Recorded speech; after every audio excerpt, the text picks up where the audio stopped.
Welcome back to CFL 84 Control. Recapping our day here, Seve Ballesteros won the British Open by 2 over Tom Watson, and Bernhard Langer. Nicky Lauda won the accident-delayed British Grand Prix ahead of Derek Warwick. And in the Queen's Plate, Key to the Moon outdueled Let's Go Blue in the stretch to win it by a neck. Major League Baseball, the Detroit Tigers have shut out Texas 2-0, so the Blue Jays must win in Seattle to stay 9 games back in the East, and they are now down 2-0, playing in the 4th inning in the Kingdome. The Expos start later this evening in Houston in the National League. In the CFL this weekend, the Calgary Stampeders knocked off Hamilton 23-18 on Friday night, while Ottawa beat Montreal 31-28 last night. In Calgary, Hamilton went with Peter Gales with Peter Brock out with back spasms, but watch what happens when Gales is hit by Richie Hall. It knocks the ball loose. Larry Hogue picks it up and runs it in 68 yards for the touchdown. It gives Calgary a 10-0 lead. Then in the 4th quarter, Bernard Quarles gets one for the offense, hitting Lewis Walker out of the backfield. This one goes 86 yards for the touchdown as the Stampeders win it 23-18 at McMahon Stadium before a crowd of just over 20,000 on Friday night. Last night in Montreal, it is tied at 17 in the 3rd quarter as J.C. Watts finds Tyrone Gray in the end zone, 32 yards for Gray's 2nd touchdown of the night, and Ottawa's in front, 24-17. Just 6 minutes later, it's Watts to Gray again, TD number 3 for the team, from 17 yards away as the Riders stretch it out 31-17. The Concord try to come back in the 4th quarter as Charlie McMahon gets it in the end zone from 3 yards away, but it's not enough as Ottawa wins it 31-28 for fewer than 20,000 at Olympic Stadium last night in Montreal. We'll be back with Close-Up with Barbara McLeod when CFL... Great speed, and he used it in the first 30 minutes. Thank you. It's really a pleasure to be with the Winnipeg Blue Bombers. It's such a fine football club, and any way I can contribute, I'm just happy to be here. Well, defensively, what was your game plan going in here? Well, we knew we had to put pressure on Roy DeWalt, and it seemed like we've done that so far, and hopefully the second half we put more pressure on him so he doesn't have time to hit Mervyn deep downfield in those crossing patterns. Well, I think one of the reasons that Coach Murphy wanted you in there is that he felt as a linebacker you had the speed to run with some of those receivers. Well, thanks a lot. I guess God has blessed me with a lot of speed, and, you know, I'm just happy to be playing. Any way I can help the Blue Bombers, I'm just pleased to be here. That's one thing the linebacking contingent with Winnipeg does have is that great speed. Fowler is fast, you're fast, Tyrone Jones moves quickly. Yes, that's true. You know, it seems like you have four or five, you know, really good linebackers that can run and cover the pass, and you know, like I said, we got a whole nother half to go, and BC's very explosive. Hopefully we can shut them out the second half also. Can you keep it up? We hope so. We know we can. Frank Robinson talking about the first half of this football game, and number 37 was downfield to help bring down Henry Vereen after the kickoff by Trevor Kennard of 61 yards. And statistically, the BC Lions, look at that figure, net offense -2 yards. Winnipeg with 204 yards in offense, and that pretty much tells the story of how fired up this Winnipeg Blue Bomber defensive unit has been this afternoon. The pass complete over the middle. Ryan Potter gets to the 40-yard line and is brought down there by Wiley Turner. Something that DeWalt will probably have to do, start dumping it off very quickly. BC's going to their hurry-up offense right now. Maybe this not allow Winnipeg to substitute on 2nd down. 2nd and 3. John Henry White still on the bench as Donnie Taylor gets the call, keeps struggling, but does not make the first down. Aaron Brown came across to make the contact with him. John Henry White was shaken up late in the first half when he fumbled the football after contact by Aaron Brown. And right now, the BC Lions are going with 2 Canadian running backs, Potter and Don Taylor. That was another great case of how Aaron Brown can close the distance with that great speed. As soon as he diagnosed run, he just came up there and just tackled him almost right on the line of scrimmage. He did the same thing on that pass play when he got there to John Henry White. He just closed the distance on that screen and just nailed him. As a result, John Henry's not in there the second half.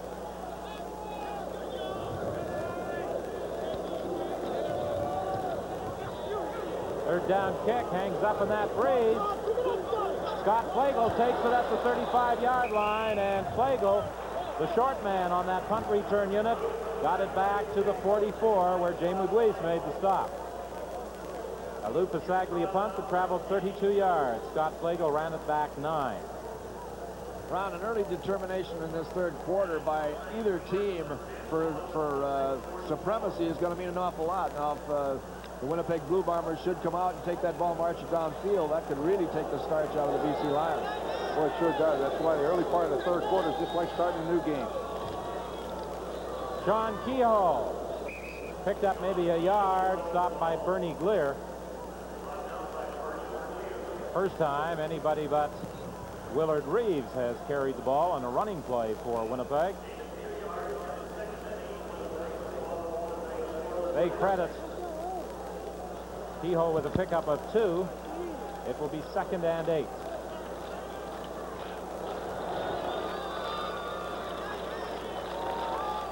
Ball at the 46-yard line. Picked off by Larry Crawford. And Crawford is decked at the 54-yard line. Rick House, the intended receiver. All right, they put a blitz on, and they're trying to open this seam right here. You'll see Nelson Martin come on a safety blitz, and what this does, it puts those men in precarious position one-on-one. He gets there a little bit too late. Bernie Gleer was faster, but it is a great individual effort right there. That ball tipped in the air, and then Parker picks it off. Billy McBride tipped it, and Crawford picked it off. Now, the BC Lions are going to have to do something right now in order to set some kind of a precedent in the second half. Sideline pattern incomplete.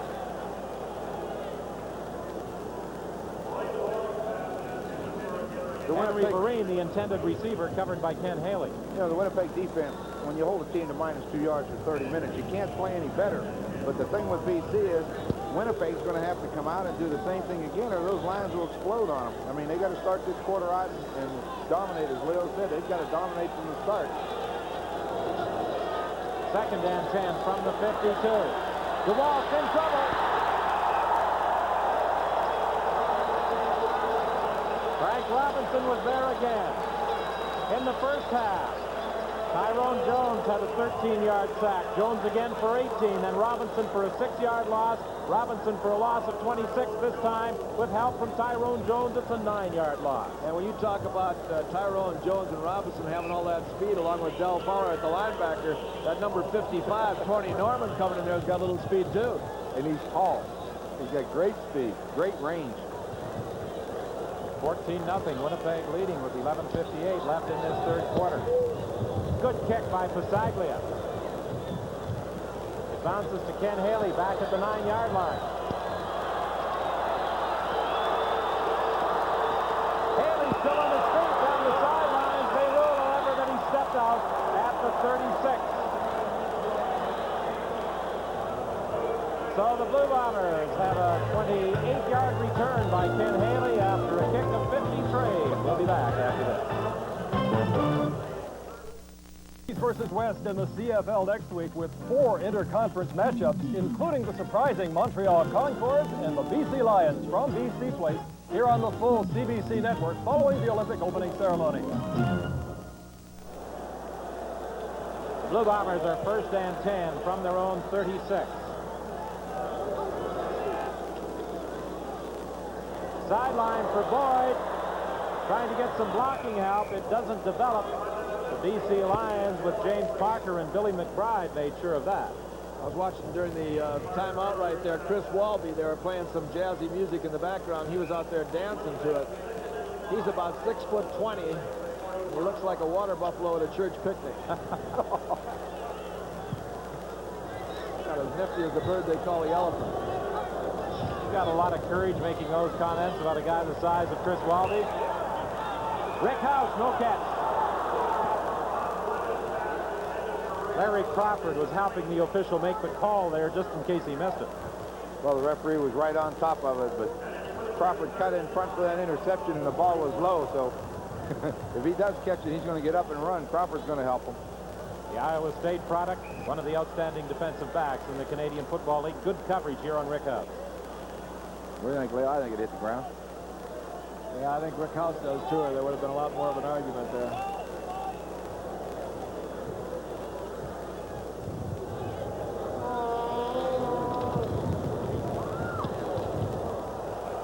Bob Cameron's 3rd down kick goes out of bounds at the 18-yard line. A 51-yard kick by Bob Cameron.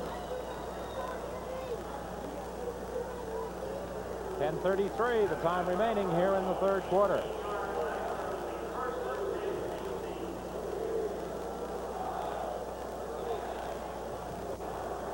Well, veteran Ottawa Rough Rider kicker Jerry Organ retired this past season, and the football team will be honoring Jerry Organ with a big day on July the 29th.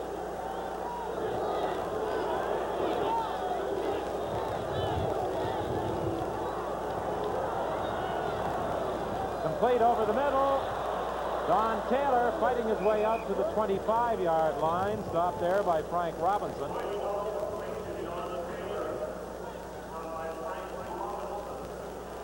Pickup of 7. It will be 2nd and 3. Boy, you just keep waiting for the BC Lions to break loose, but the coverage and the rush both by the Blue Bombers has really held them in abeyance this whole ball game. You know, further to Jerry Organ's retirement, 12 seasons with the Ottawa Rough Riders after starting in 1971, and he amassed a total of 16 club records and shared a 17th record with Rider assistant coach Don Sutherland. So for all the football fans in the Ottawa area, an opportunity to honor Jerry Organ, July the 29th, when the Ottawa Rough Riders entertain the Saskatchewan Rough Riders. And apparently there is a problem over at that BC bench as referee Ross Perrier goes over there to talk to one of the assistant coaches. Probably can't hear. Probably the communication is broken down. If that's the case, then they'll come to the Winnipeg side and take one of their headsets away from them until it's fixed.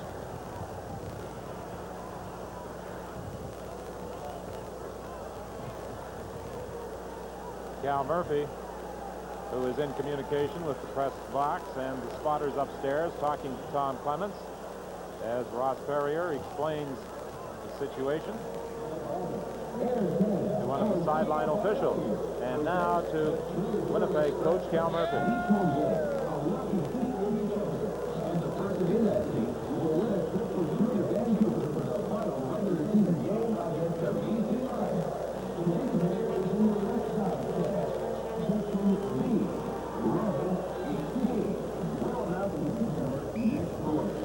Well, obviously they're having some problem with the headphones.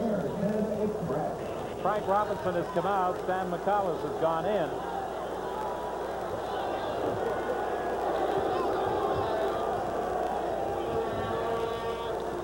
Second and 3.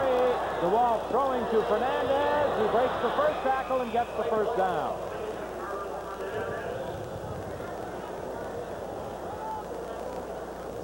.9:30 the time remaining in the third quarter. Just sprint side, you got Fernandez out there. This is where Fernandez is quick and tough, Leo, as you said earlier. He'll make that move and get away, but he slips. But he does get the first down, and really, that's all you really want. Well, looking at this defense, they're taking away a lot from the outside, especially the deep passes. It's about time that they go to the post pattern. Pressure again. Tyrone Jones has Roy DeWalt.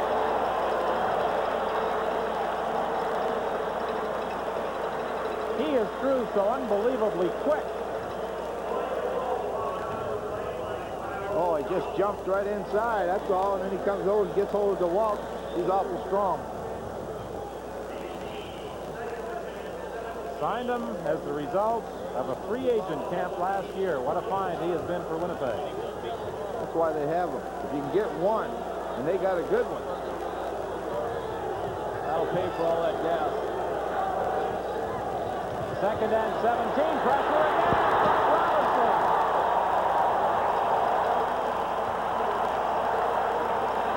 Well, the amazing thing about this is that they don't only have people in there on top of DeWalt.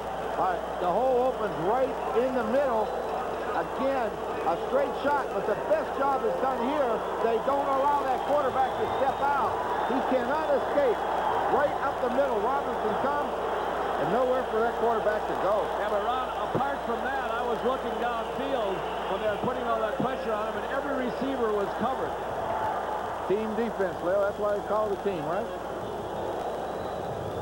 It's awful demoralizing for the BC Lions. They've got to get something going if they want to get back to this ball game. Third down fumbled by Kehoe, but Haley recovered, and he covered up. So the Bombers will have good field position to start their next offensive series with 7:58 remaining in the third quarter. Well, it's been a frustrating afternoon so far for the BC Lions after putting a lot of points on the board in their first two games against Edmonton and the Toronto Argonauts. So far this afternoon against the Winnipeg Blue Bombers, they have been shut right down. As a matter of fact, in terms of total offense, they're in the red. They're in the minus category. Willard Reeves tried to get outside, but Billy McBride made sure he didn't. Willard Reeves, as a runner, had been restricted to only 77 yards through the first two games of the 1984 season. He surpassed that total in the first half today. Well, if they're going to run, they still should run from tackle to tackle, but I think probably Coach Matthews told that defensive line to be a little bit more alert to the run, so that ought to make the pass rush a little less devastating on Clemens. Second and 12, movement at the line of scrimmage, penalty flag. Here's a free one, going deep for Murphy. Incomplete. It appeared as though Nick Hebler jumped offside. Boy, they were going to come again. They got the safety man up. They had Hebler up. They were going to come, and he couldn't stay onside. Look at them. They're all anxious to come. Get that free shot. Tom's going to take advantage of it. Good coverage. Darnell Clash had position on James Murphy. Murphy protesting, pointing to Clash, claiming he was interfered with, but there was no interference in the view of the officials, and I don't think in the opinion of most of the fans at the stadium either.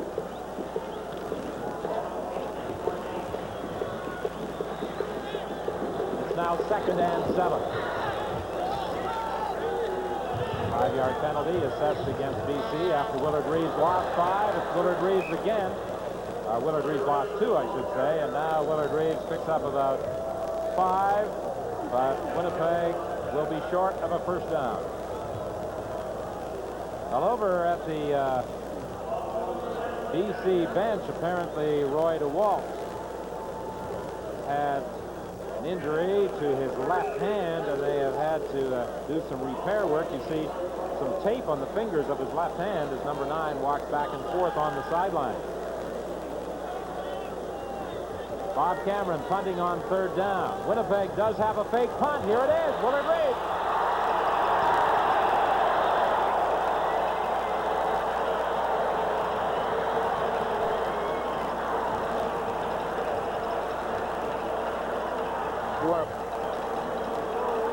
Well, it's just a direct snap. Dan Huckluck kicks out and makes the key block.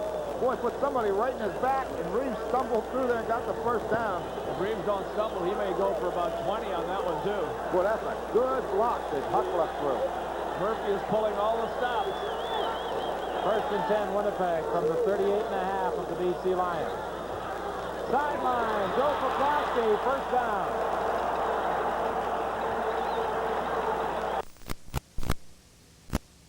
Is whatever way that the BC Lions commit their offense to strength, they come with the rush from the backside on that, and they just run out of blockers. Boy, they ran out of them there.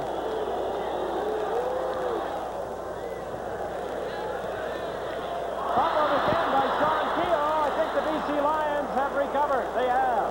Well, that's a big break because the Lions needed something. They needed something to get them going.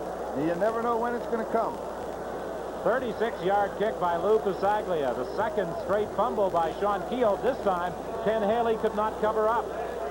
Right through his arms, and then it's a free ball. Calling on that defense again now.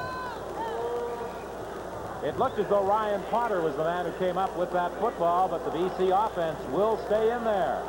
Potter went limping off the field, too. So it'll be Donnie Taylor in there alongside of John Henry White. Delbert Fowler must go out for at least one play, and he will be replaced by Vernon Paul.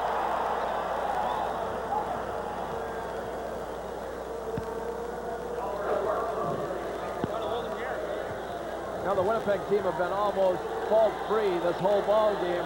That's a big, big fumble for them right there. And it could turn this ball game around. Draw play, John Henry White. He did a good job of fighting his way inside the 40-yard line before being brought down by Frank Robinson. Did you see that rush again? If that would have been a drop-back pass, they'd have had DeWalt on his back again. But now he's starting to use his head a little bit and give the ball in there on the draw and throw short on the screens, and you got to get him off that rush.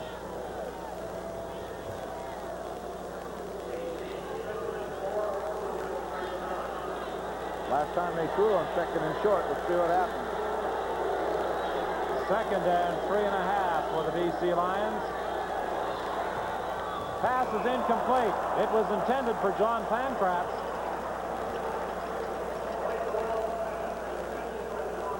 Pankratz running out of that slot position this afternoon. He did not start the game. Henry Vereen did start the game as the Lions went with 4 import receivers. John Sturdivant shaken up again. He was injured earlier in the ball game. It's either a shoulder or some kind of an injury to his hand or arm. He was acquired late last season by Winnipeg out of the University of Maryland.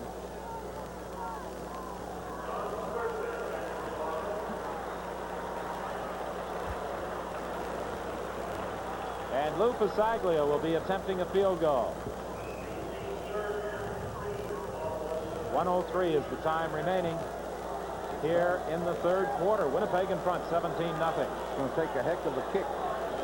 That was again, yards. It was again a question that time of DeWalt throwing that ball in a hurry. It is good. That was a heck of a kick against the wind from 45 yards out. And it's now 17-3. The BC Lions trailing the Winnipeg Blue Bombers with 47 seconds remaining in the 3rd quarter. And John Hufnagel is coming in at quarterback. Well, unless Clements is hurt, I don't really see the advisability of this. I've seen Hufnagel come in a lot of times, but Clements seemed like he had a feel for the game now, Ron. Well, it's one of those situations. If it works, it's great. If it doesn't, why do it? We'll see what happens. We're going to get a shot early, though. We'll find out. From the 35 on 1st down, sideline pattern. Murphy has it at the 45. 2 hooks in and out. Break forward to the sideline, read the coverage, and throw. That's what he did.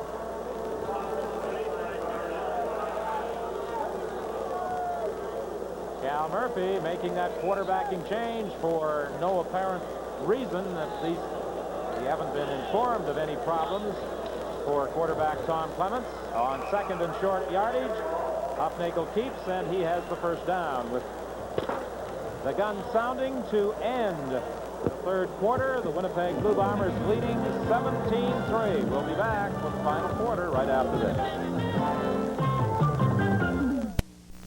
Well, as we said at the start of the telecast, the 2 coaches, Don Matthews and Cal Murphy, attempted to downplay the importance of this ball game. Don Matthews saying it's just another football game. But there weren't many people buying that thinking, and from the way the Winnipeg Blue Bomber defensive unit came onto the field when they were introduced, you had a pretty good indication there that they considered this perhaps one of the most important games of the season. There's about 31,000 people here today that didn't buy it because they have been as loud as the crowds in Winnipeg for a long time. This is good to see. You know, one of the things, Leo, I don't know if this is right, but Hufnagel will throw the ball better against the wind than Clements. Maybe this is why. I really don't know why the change was made, though. Well, that could be it. There's 15 minutes more of football to be played, and the BC Lions were only 2 touchdowns back, so this game is far from being over. Oh, fake to Willard Reeves. Hufnagel keeps. He's down to the 47-yard line. What a fake by John Hufnagel as the BC Lions thought Willard Reeves was lugging that football. The great blocking right here, but they just fake the dive, and Hufnagel keeps it. I really don't know if this was a design play or not. Maybe we'll get a look at it. Oh, yeah, he put it on his hip. Well, then he made a good move, because if he hit the hip, you're going to fumble. Look how loose he's carrying that ball, though. Tuck it in there, John. Being great ball carriers. 16 yards to gain. The pass deflected at the line of scrimmage. I think James Parker or Billy McBride may have got a hand on it. Jerome Erdman, the intended receiver.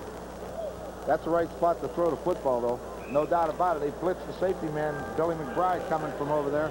And that's a long way for Nelson Martin to come. But McBride gets it. See Nelson Martin, number 4 there. He's coming from safety position. That's a long way. 2nd and 10, Winnipeg. Here comes another blitz. Intended for Jeff Boyd. Penalty flag on the play. Mel Bird called for the interference. Again, I think that's a somewhat debatable flag because I don't think there's any way that Jeff Boyd could have caught that football. No way that he could have come close to catching the ball, plus the fact that it really didn't indicate that much pass interference. Defensive forward pass interference, BC number 10. First down. Well, they blitzed the safety man, Billy McBride, 2 straight plays.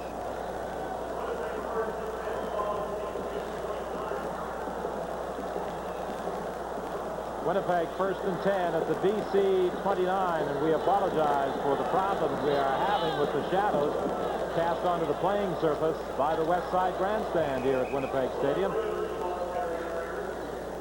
Willard Reeves, the ball carrier, stopped by Glenn Jackson.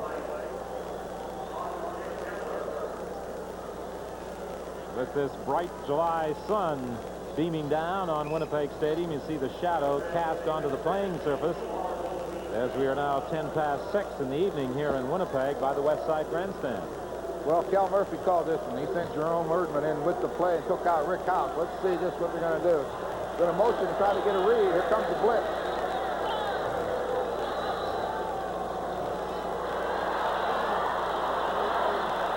Complete to James Murphy. Nick Hebler had John Huffnagel all wrapped up. You know, that's a quarterback could do this. He went back in that pocket, and Nick Hebler had a free shot at it. Once Huffnagel just stepped inside of it,